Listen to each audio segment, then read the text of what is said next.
प्रिय विद्यार्थियों, पिछली कक्षा में हमने प्लेटो का आदर्श राज्य है उसके बारे में चर्चा की थी। आज हम प्लेटो के न्याय सिद्धांत को विस्तार से पढ़ने का प्रयास करेंगे। प्लेटो का न्याय सिद्धांत।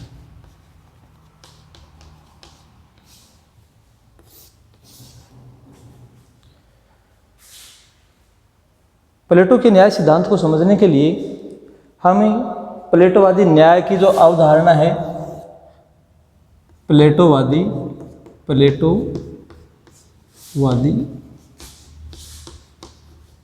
न्याय की जो अवधारणा है उसका अभिप्राय क्या है।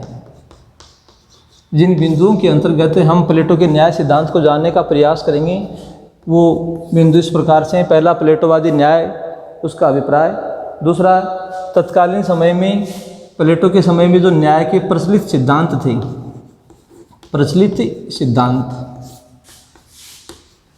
तत्कालीन समय में न्याय के जो प्रचलित सिद्धांत थे उन सिद्धांतों की विवेचना होगी। उसके बाद में प्लेटो ने न्याय को किस प्रकार से परिभाषित किया है, प्लेटो का न्याय वास्तव में है क्या, प्लेटो का न्याय और न्याय से संबंधित विशेषताएं, प्लेटो ने न्याय सिद्धांत की कौन कौन सी विशेषताएं बताई हैं, उन विशेषताओं का अध्ययन किया जाएगा।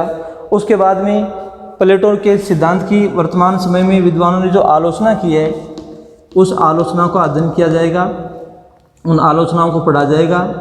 प्लेटो के न्याय सिद्धांत की आलोचना, न्याय सिद्धांत की आलोचना, और फिर हम इसका, प्लेटो का जो न्याय सिद्धांत है इसका महत्व जानने का प्रयास करेंगे कि प्लेटो ने अपना ये न्याय सिद्धांत क्यों दिया, उसका महत्व क्या है। प्लेटो का जो न्याय है उसे समझने के लिए हमें रिपब्लिक के जो पुस्तक, प्लेटो के द्वारा जो पुस्तक लिखी गई रिपब्लिक, उसका वैकल्पिक न्याय ही, वैकल्पिक जो शब्द है, दूसरा शब्द वो उसने दिया न्याय से संबंधित। वैकल्पिक, प्लेटो ने वैकल्पिक विषय के रूप में, वैकल्पिक या जो दूसरा नाम है रिपब्लिक का, रिपब्लिक न्याय से संबंधित, न्याय से संबंधित। प्लेटो का जो न्याय सिद्धांत है इसे हमें ऐसे कह सकते हैं कि जब रिपब्लिक का जो एक प्रकार से जो केंद्रीय विषय बनाया गया वो उसका न्याय सिद्धांत ही रहा है। जिस आदर्श राज्य की रूपरेखा प्लेटो ने तैयार की है, पिछले वीडियो में जैसे हमने आदर्श राज्य का अध्ययन किया था उसमें हमने देखा था कि जिस आदर्श राज्य की रूपरेखा प्लेटो ने तैयार की है उसमें उसने न्याय को आधारशिला के रूप में स्वीकार किया था। न्याय आधारशिला के रूप में है। प्लेटो ने लिखा है कि न्याय एक ऐसा निकाय है, एक ऐसा विषय है जो संपूर्ण राज्य को बांधे रखने का कार्य करता है। यह आदर्श राज्य तत्कालीन समय की जो स्वार्थपरता की जो भावना थी, एथेंस के जो नगर राज्य थे, एथेंस के नगर राज्यों में हम कह सकते हैं स्वार्थपरता बहुत अधिक मात्रा में थी। स्वार्थपरता कह सकते हैं आप, धन लोलुपता कह सकते हैं, धन लोलुपता की जो भावना थी वो बहुत अधिक मात्रा में थी। और प्लेटो ने इन सभी चीज़ों को हटाने के लिए ही अपने इस आदर्श राज्य को, आदर्श राज्य की जो व्याधियां हैं उनका निवारण उन्होंने न्याय सिद्धांत के माध्यम से किया।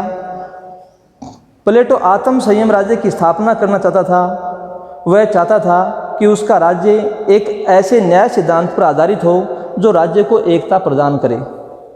रिपब्लिक में न्याय संबंधी धारणा का इतना प्रमुख स्थान है कि बार्कर ने लिखा है कि चाहे वह सोफिस्ट वर्ग की धारणा का विरोध कर रहा हो या समाज की विद्यमान व्यवस्था में सुधार के लिए प्रयत्नशील हो, न्याय प्लेटो के विचार का मूल आधार रहा है।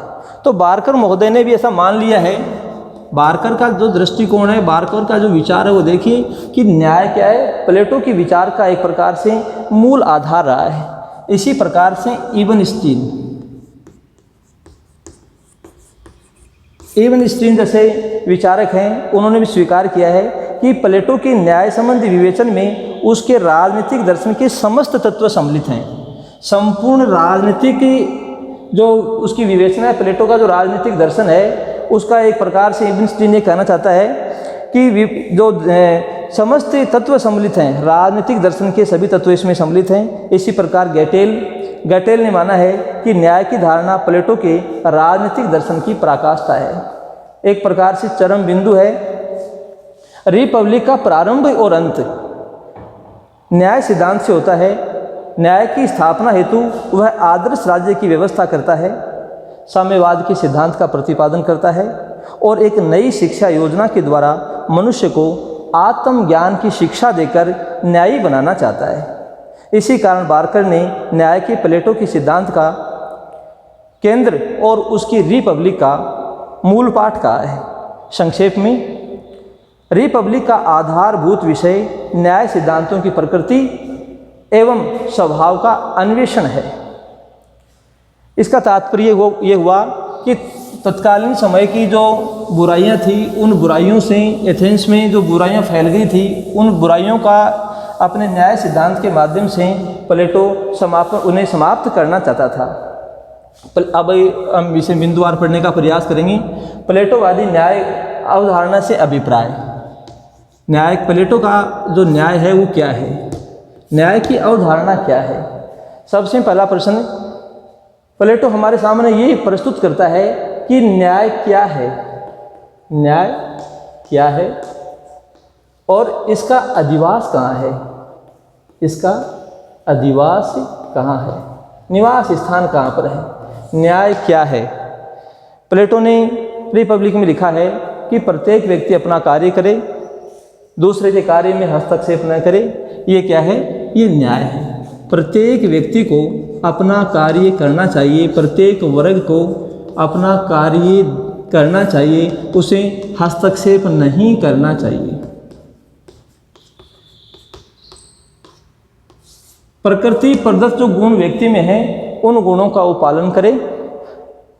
अधिवास, उसका निवास स्थान कहाँ है, ये है मनुष्य के मन में निवास करता है। प्रत्येक मनुष्य के मन में जो न्याय की जो अवधारणा है वो केंद्रित रहती है। प्लेटो के दर्शन का अध्ययन करने वाले सभी विद्वानों ने यूनानी भाषा के न्याय शब्द और अंग्रेजी भाषा के न्याय शब्द दोनों में उन्होंने वर्तमान समय में अंतर देखा है, यूनानी और अंग्रेजी भाषा में।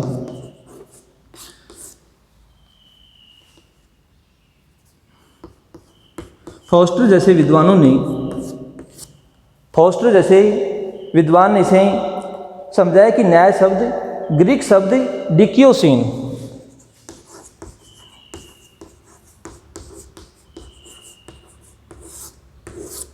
यूनानी शब्द डिकियोसिन का अनुवाद है। इस शब्द का क्षेत्र अंग्रेजी शब्द के न्याय शब्द से अधिक व्यापक है। हम न्याय तथा अन्याय शब्द को मुख्यतः न्याय संबंधी या प्रबंध संबंधी कार्यों के संपादन में दृष्टिगोचर होने वाले गुण के रूप में मानते हैं। तो इसका तात्पर्य हुआ कि जो ए.बी. फॉस्टर महोदय हैं, ए.बी.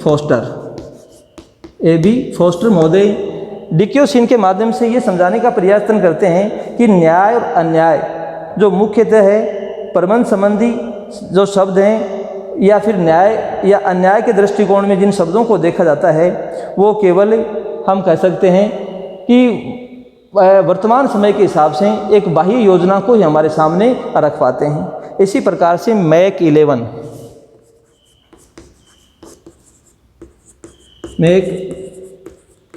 11 जैसे विद्वानों ने स्वीकार किया है कि डिकियोसिन का अर्थ है सदाचरण, न केवल न्याय।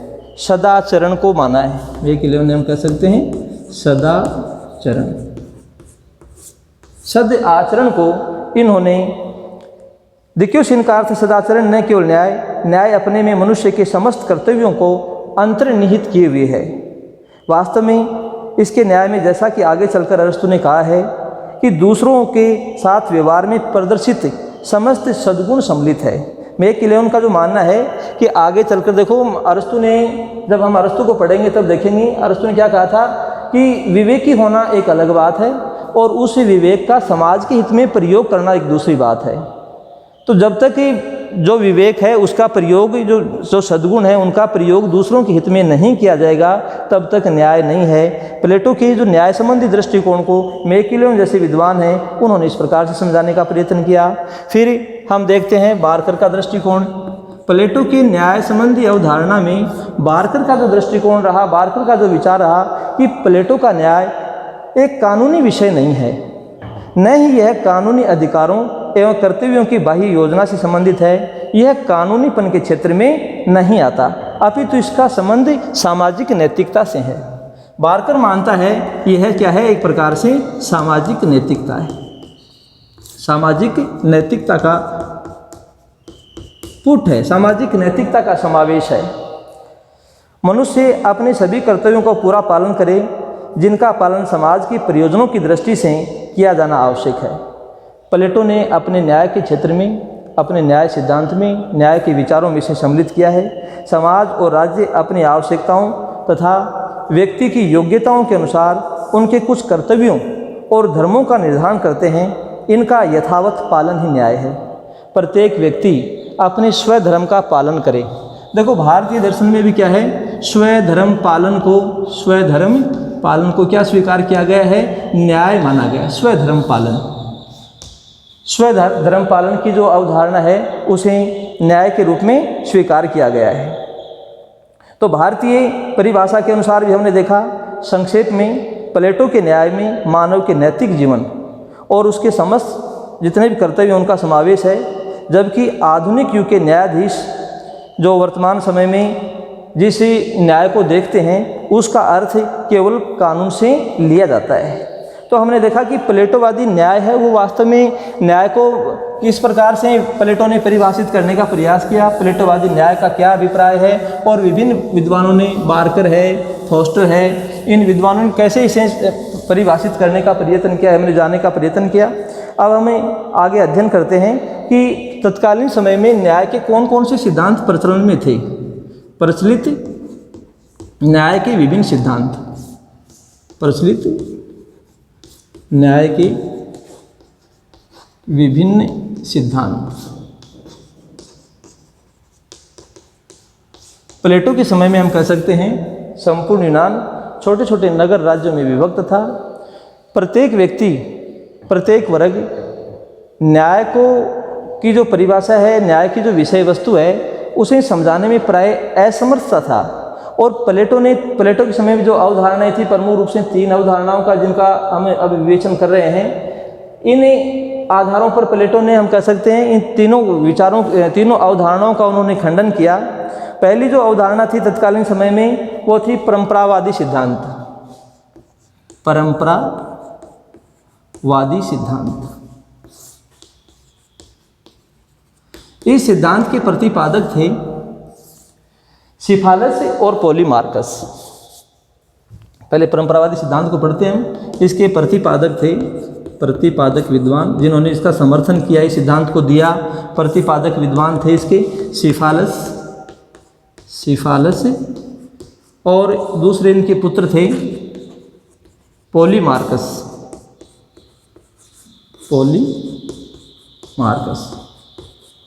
इन्होंने परंपरावादी जो सिद्धांत है, इस विचारधारा का इन्होंने प्रतिपादन किया। सिफालस मानता था कि न्याय क्या है, सत्य बोलना और कर्ज चुकाना। सत्य बोलना और ऋण चुकाना, कर्ज या ऋण चुकाना क्या है, न्याय, चुकाना न्याय। यह सिफालस से हम कह सकते हैं जो व्यापारी वर्ग है, परंपरागत जो व्यापारी वर्ग है, उस व्यापारी वर्ग का एक प्रतिनिधित्व करता है। न्याय सत्य बोलना और कर्ज चुकाना है। कोई भी व्यक्ति, कोई व्यापारी वर्ग का व्यक्ति यदि सत्य बोलता है, वह न्याय करता है, सही समय पर अपना ऋण चुका देता है। हम कह सकते हैं सिफालस जैसे विद्वान ने और न्याय को एक बहुत छोटे रूप में परिभाषित करने का प्रयत्न किया, समझाने का प्रयास किया। दूसरे विद्वान जो इनके पुत्र थे पॉलीमार्कस ने न्याय को समझाने का प्रयत्न किया कि न्याय क्या है। न्याय प्रत्येक मनुष्य को वह देने में है जो उचित है। न्याय प्रत्येक मनुष्य को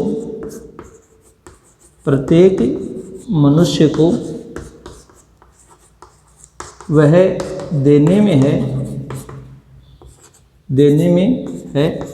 जो उचित है।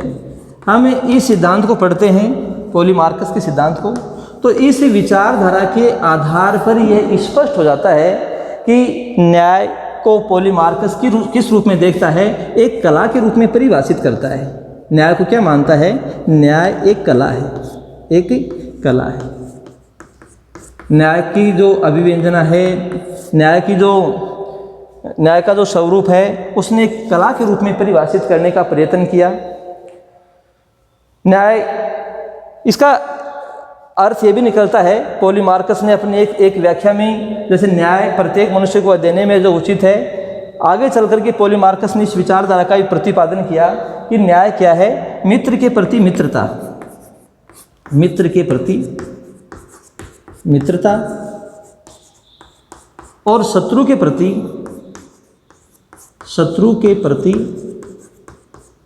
शत्रुता, वैरता,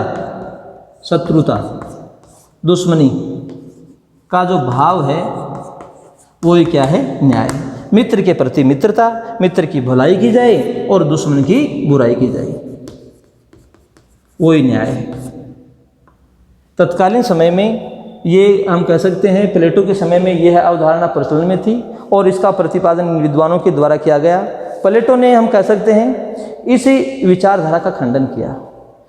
प्लेटो मानता है कि न्याय एक कला नहीं हो सकती है।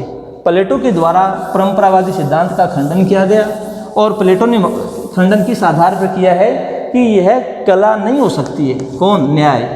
न्याय एक कला नहीं है। न्याय कला नहीं हो सकती है।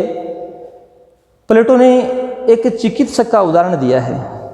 चिकित्सक एक डॉक्टर है, वो अपने रोगी को दवा देकर उसे ठीक भी कर सकता है और उसे दूसरी दवा देकर के उसे और अधिक बीमार भी कर सकता है। कला का जो दृष्टिकोण है, कला का वह दोनों ही अर्थों में प्रयुक्त हो सकती है। वो अच्छाई भी, जैसा उसने बताया भी है कि शत्रु के प्रति शत्रुता और मित्र के प्रति मित्रता का भाव। तो चिकित्सक है, ये चिकित्सक पर निर्भर करता है। चिकित्सक एक कलाकार हो सकता है, वह कला है। उसके पास में जो शिक्षा उसने ग्रहण की है वो एक कला है, लेकिन न्याय कभी कला का रूप नहीं बन सकती है। न्याय प्लेटो ने स्वीकार किया है कि ये सेवा है, त्याग है, कल्याण का मार्ग है, ये परिपीड़न का मार्ग नहीं है। न्याय में कभी भी किसी दूसरे व्यक्ति को पीड़ा नहीं दी जा सकती है, क्योंकि यदि मान लीजिए किसी व्यक्ति को पीड़ा दी जाएगी, तकलीफ़ दी जाएगी, तो उसकी जो स्थिति है, प्लेटो ने स्वीकार किया है कि वह बद से बदतर हो जाती है और ये किसी भी स्थिति में न्याय को स्वीकार नहीं होता है। दूसरा, प्लेटो ने स्वीकार किया है कि मित्र और शत्रु को परिभाषित करना संभव नहीं है कि मित्र कौन है और शत्रु कौन है। कैसे इसे परिभाषित करेंगे? मित्र और शत्रु कौन है? मित्र और शत्रु की परिभाषा क्या है? प्लेटो ने बहुत अच्छे से समझाने का प्रयत्न किया। इसलिए जब इस सिद्धांत की उसने आलोचना की, खंडन किया कि मित्र और शत्रु कि हो सकता है कि आज वर्तमान में जो मित्र है वो कल के लिए परम शत्रु साबित हो सकता है, भयंकर शत्रु सिद्ध हो सकता है, और आज का जो शत्रु है वो कल के लिए मित्र भी हो सकता है। तो ये कैसे हम स्वीकार कर लें? प्लेटो ने स्वीकार किया कि हम कैसे मान लें कि मित्र कौन है और शत्रु कौन है, इसे परिभाषित नहीं किया जा सकता। तीसरा, उन्होंने खंडन किया कि न्याय जैसे को तैसा सिद्धांत पर आधारित नहीं है। जैसे को तैसा, टिट फॉर टैट, न्याय का सिद्धांत इस अवधारणा पर कभी भी आधारित नहीं हो सकता है। देखो, ऐसा जो मानते हैं उनमें प्रमुख जो प्लेटो ने जैसे बताया कि पेरेंडर, तत्कालीन समय का, तो पेरेंडर का उन्होंने नाम लिया, पेरेंडर, या ये आतंकी की संज्ञा दी इन्होंने।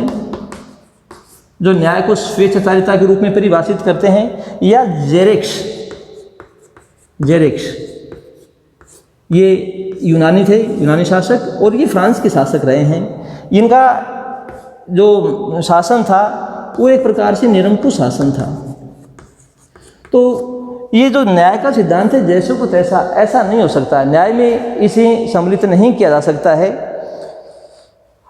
अगली आलोचना प्लेटो ने जो की है, न्याय के बारे में जो समझाने का प्रयास किया है कि न्याय केवल दो व्यक्तियों का विषय नहीं है, दो व्यक्तियों के बीच का संबंध नहीं है, यह तो एक प्रकार से सामूहिक जीवन की आवश्यकता है। तो इस प्रकार से जो परंपरावादी सिद्धांत था, सिफालस और पॉलीमार्कस के द्वारा दिया गया, ऋण चुकाना, सत्य बोलना न्याय है। न्याय क्या है? ऋण चुकाना और सत्य बोलना।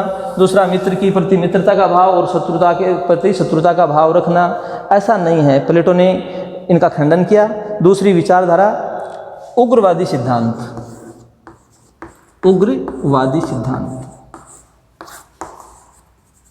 उग्रवादी सिद्धांत के रूप में, जिसका प्रतिपादक थ्रेसीमेकस था।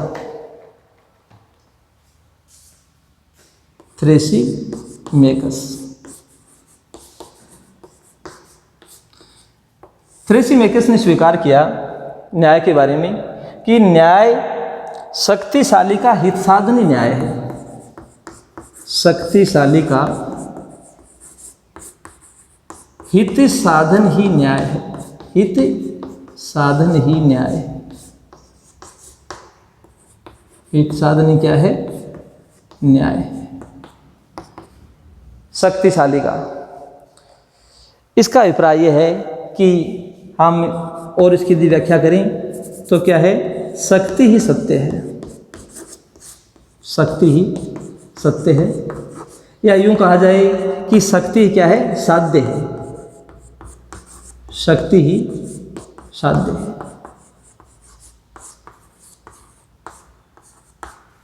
यूनान में इस विचारधारा का बहुत अधिक बोलबाला रहा कि जो शासक वर्ग है उसकी आवश्यकताओं की पूर्ति है वो जनता के द्वारा की जाती है। अर्थात इस विचारधारा में निरंकुशता का समावेश है। ये जब थ्रेसीमेकिस की अवधारणा हम पढ़ते हैं तो यहाँ से जो विचार बिंदु निकल कर के आता है थ्रेसीमेकिस का, कि जो अन्याय है वो न्याय से श्रेष्ठ है। अन्याय हमेशा क्या है? न्याय से श्रेष्ठ है। अन्याय का जो दृष्टिकोण है वो न्याय से ऊपर रहता है। ये समझाने का प्रयत्न भी थ्रेसीमेकिस ने किया। उसने विभिन्न उदाहरणों के माध्यम से समझाने का प्रयत्न किया कि जैसे दो व्यापारी हैं, तो जो अन्यायी है, जिसकी विचारधारा ठीक नहीं है, जिसका अंतःकरण सही नहीं है, वह व्यक्ति अधिक लाभ कमा लेता है। कर के संबंध की बात करें तो एक जो न्यायी व्यक्ति होगा, न्यायप्रिय व्यक्ति होगा, वो कर देना अधिक कर, वह राज्य से किसी प्रकार की चोरी नहीं करना चाहेगा। लेकिन जो अन्यायी होगा वो अधिक ही चोरी करेगा, तो लाभ कमा गया यहाँ पर भी। तो कर के संबंध में भी जो अन्यायी है वो कम कर देगा, न्यायी है वो अधिक कर देता है, तो अन्यायी यहाँ पर भी फायदा ले गया। राज्य की तरफ से जब धन का वितरण किया जाता है तो यहाँ पर अन्यायी फिर बाजी मार ले जाता है।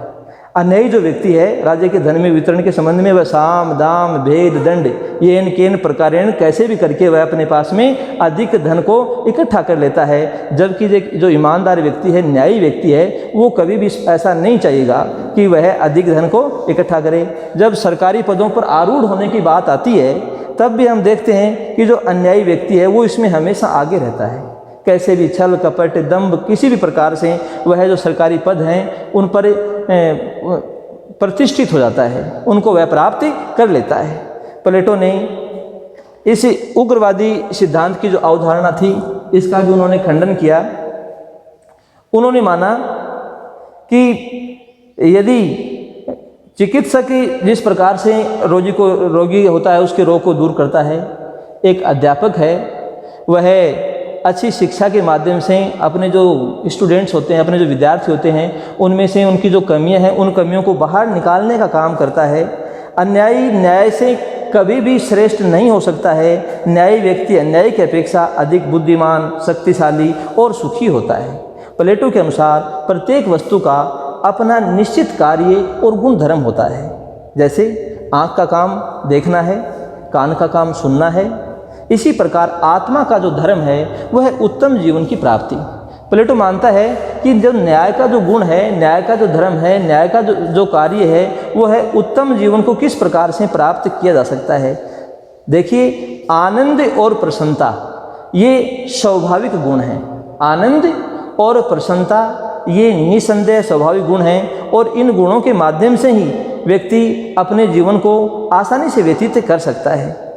एक प्लेटो ने एक उदाहरण और दिया है कि जिस प्रकार से जो अग्नि है वह अपने दाहकत्व, अपना जो उसका जो जलाने का जो गुण है, दाहक का जो गुण है, उससे वह हीन हो जाए तो वह पदार्थों को नहीं जला पाएगी।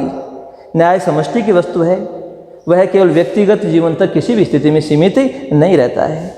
तो जो आत्मा का गुण है, आत्मा अपने प्रमुख मूल गुण से कभी भी हीन नहीं हो सकती है और उसका गुण क्या है? न्याय को बनाए रखना, न्याय को जीवित रखना। ऐसा कहकर के प्लेटो ने इस सिद्धांत की, जो उग्रवादी सिद्धांत था, उसकी आलोचना की। न्याय का जो तीसरा सिद्धांत तत्कालीन समय में जो प्रचलन में था, प्लेटो ने उसका भी खंडन किया, यथार्थवादी सिद्धांत। यथार्थवादी सिद्धांत। और इस सिद्धांत के जो प्रतिपादक थे वो थे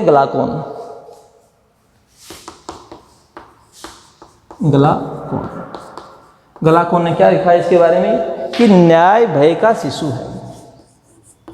न्याय भय का शिशु है। न्याय भय का शिशु है। कौन कहता है? इस अवधारणा के प्रतिपादक कौन है? गलाकोन ने क्या कहा है कि न्याय भय का शिशु है। इसका अभिप्राय ये हुआ कि न्याय किसकी आवश्यकता है? कमजोर की आवश्यकता है। न्याय किसके लिए है? यह कमजोर की आवश्यकता है। बिना दंड पाए अन्याय किए जाना और व्यक्ति के लिए सर्वश्रेष्ठ स्थिति है। बिना दंड पाए अन्याय किए जाना, लगातार हम अपराध करें और दंड प्राप्त न हो, यह जीवन के लिए एक प्रकार से सर्वश्रेष्ठ स्थिति है। और बिना प्रतिकार किए अन्याय का शिकार होते रहना सर्वाधिक कष्टदायी स्थिति है। इन दोनों के बीच की स्थिति का नाम न्याय है। कौन कहता है? इसे गलाकोन कहता है। गलाकोन के विचार को दोबारा से देखिए। बिना दंड पाए अन्याय किए जाना, दंड मिला नहीं, व्यक्ति लगातार अन्याय कर रहा है, यह व्यक्ति के लिए सर्वश्रेष्ठ स्थिति हो जाती है। और बिना प्रतिकार किए अन्याय का शिकार होते रहना सर्वाधिक कष्टदायी स्थिति है। इन दोनों के बीच की स्थिति का नाम और क्या है? न्याय है। गलाकोन जैसे विद्वान हैं, उन्होंने इसे समझाने का प्रयास किया। तो न्याय वास्तव में क्या है? कमजोर की आवश्यकता है। देखिए, यह सिद्धांत थ्रेसीमैकस के विपरीत है। थ्रेसीमैकस ने क्या स्वीकार किया था कि शक्तिशाली का हित ही क्या है। जब हमने सिद्धांत को पढ़ा, थ्रेसीमैकस के सिद्धांत को, तो उन्होंने क्या स्वीकार किया था?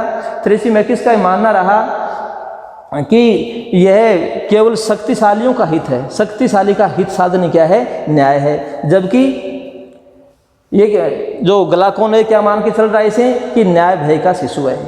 हम कह सकते हैं प्लेटो ने इस अवधारणा का भी खंडन किया कि न्याय कभी भी ऐसा नहीं होता। न्याय कभी भय की भावना से पैदा नहीं हो सकता है। न्याय भय का शिशु नहीं हो सकता है। इस अवधारणा का खंडन करते हुए प्लेटो ने कहा है कि न्याय बाह्य और कृत्रिम वस्तु नहीं है। इसकी उत्पत्ति समझौते के द्वारा नहीं हुई है। यह मनुष्य की अंतर आत्मा की वस्तु है। न्याय को क्या माना उन्होंने? न्याय को माना अंतर आत्मा की वस्तु के रूप में। इस प्रकार से तत्कालीन समय के जो प्रचलित न्याय के संबंध जो सिद्धांत थे, उन सिद्धांतों का हम कह सकते हैं प्लेटो के द्वारा खंडन किया गया। प्लेटो का न्याय सिद्धांत।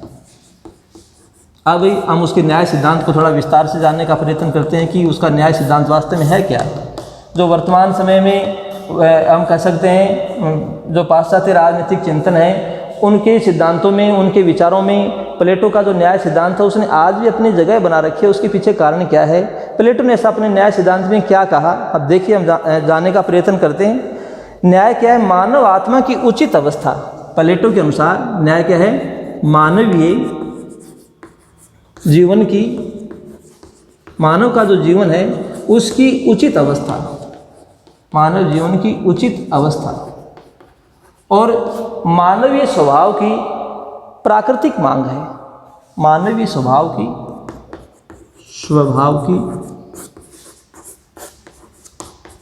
प्राकृतिक मांग, मानवीय जीवन की उचित अवस्था। बिना न्याय के देखो जीवन उसको व्यतीत नहीं किया जा सकता है। बारकर ने एक स्थान पर लिखा भी है कि न्याय का दीपक बुझ जाए तो अंधकार कितना अधिक हो जाता है इसका अनुमान नहीं लगाया जा सकता है। किसी भी राज्य की राजनीतिक व्यवस्था के संचालन के लिए आवश्यक है। आज भी माना जाता है कि जो न्याय की जो प्रणाली है वो बहुत अधिक उचित तरीके से सही होनी चाहिए। प्लेटो ने स्वीकार किया। प्लेटो की इस दृष्टिकोण को हम कह सकते हैं फोस्टर ने इसे जैसे समझाने का प्रयत्न किया कि जिससे हम नैतिकता कहते हैं वही क्या है, प्लेटो का न्याय है। फोस्टर जैसे विद्वान है उन्होंने क्या कहा, फोस्टर ने माना कि जिसे हम नैतिकता कहते हैं वही प्लेटो का क्या है, एक प्रकार से न्याय है। प्लेटो ने अपने सिद्धांत को समझाने के लिए न्याय के दो स्वरूपों की विवेचना की है।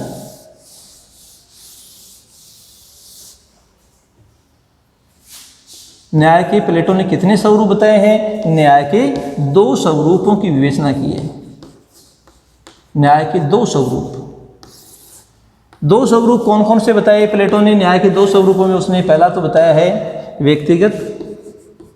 ये जरूरी है, देखिए प्लेटो के न्याय सिद्धांत को समझने के लिए ये दोनों स्वरूपों का यदि हम अध्ययन कर लें, अच्छे तरीके से जान लें, तो हम समझ जाएंगे कि प्लेटो अपने न्याय सिद्धांत के द्वारा किस विषय वस्तु को हमारे सामने रखना चाहता है।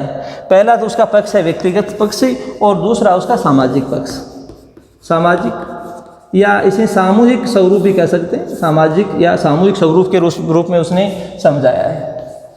व्यक्तिगत स्वरूप क्या है?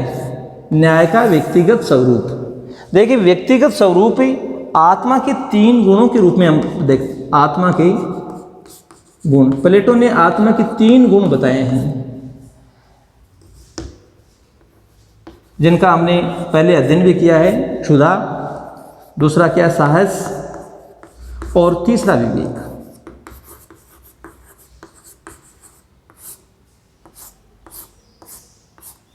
आत्मा के ये तीनों गुण प्रत्येक व्यक्ति में हम कह सकते हैं एक उचित मात्रा में तीनों गुण अवस्थित रहते हैं। इन तीनों में जब संतुलन बना रहता है तो न्याय राज्य में, व्यक्ति में न्याय बना रहता है, न्याय उपस्थित रहता है।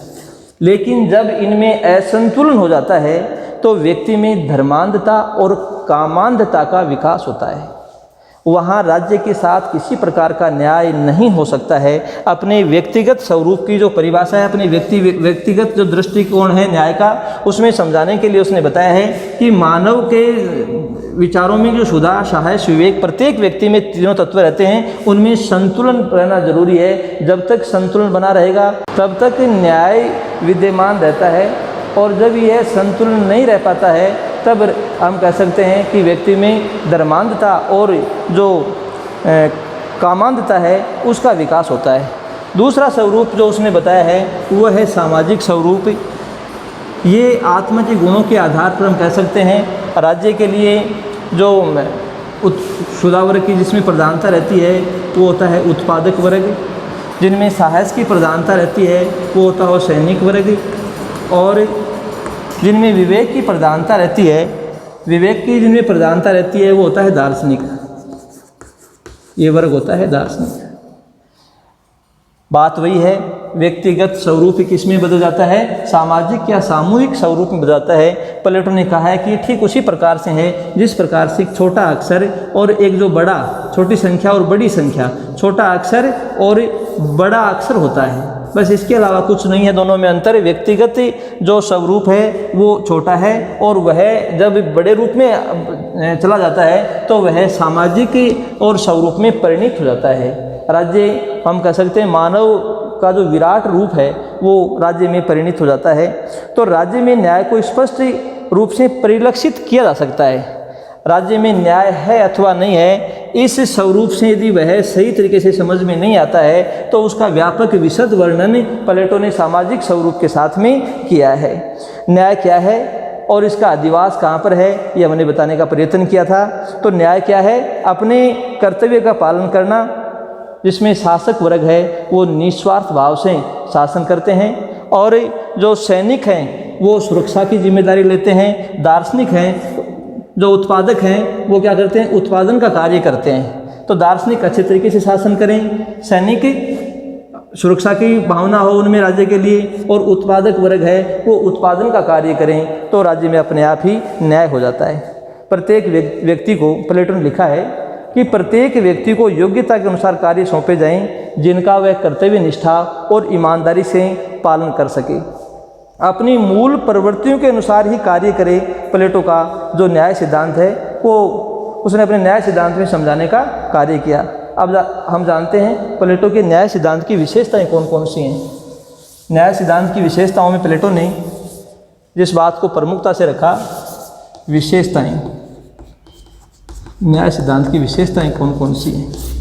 तो प्लेटो ने माना न्याय क्या है? बाह्य जगत की वस्तु नहीं है। न्याय बाह्य जगत की वस्तु नहीं है, बाह्य जगत की वस्तु नहीं है, वस्तु नहीं है। कैसी है? न्याय हमेशा आंतरिक होता है, आंतरिक। हमने उसके सिद्धांत में इसकी विवेचना की है। न्याय को थोपा नहीं जा सकता है, यह आत्मा का गुण है। दूसरी विशेषता, कार्य विशिष्टता के सिद्धांत पर आधारित। कार्य विशिष्टता, कार्य विशिष्टता पर, कार्य विशिष्टता का जो सिद्धांत है उस सिद्धांत पर न्याय का सिद्धांत आधारित है। व्यक्ति अपने प्रकृति प्रदत्त गुणों को पहचाने और उन गुणों के अनुसार ही कार्य करे। प्रत्येक व्यक्ति मूल रूप से जिस कार्य में दक्ष होता है, व्यक्ति को वही कार्य, वही जिम्मेदारी दी जानी चाहिए। इसे हम वर्तमान में भी कह सकते हैं कि जिस व्यक्ति में जिस गुण की प्रधानता होती है वो उस कार्य को आसानी से कर सकता है। तीसरा, अहस्तक्षेप का सिद्धांत। अहस्तक्षेप, प्लेटो का जो न्याय सिद्धांत उसमें समझाने का प्रयत्न किया प्लेटो ने कि तीनों वर्ग अपना अपना कार्य करें, एक वर्ग दूसरे के कार्य में हस्तक्षेप न करें। डॉक्टर रूज ने इसे प्लेटो की विचारधारा को इस प्रकार से समझाया है कि अपने कार्य को करना और दूसरे के कार्य में हस्तक्षेप न करना ही क्या है? न्याय है। अगली विशेषता, समाज के विकास में राज्य का विकास। समाज के विकास में, समाज और व्यक्ति के विकास में राज्य का विकास, राज्य का विकास। दोनों में किसी प्रकार का कोई अंतर्विरोध नहीं है। समाज और राज्य में किसी प्रकार का कोई अंतर्विरोध नहीं है, किसी प्रकार का कोई संघर्ष नहीं है। अगली विशेषता, प्लेटो का न्याय समाज में एकता को बनाए रखता है। एकता का सूत्र है, एकता का सूत्र, जिसके कारण से संपूर्ण राज्य एकता में बंधा रहता है।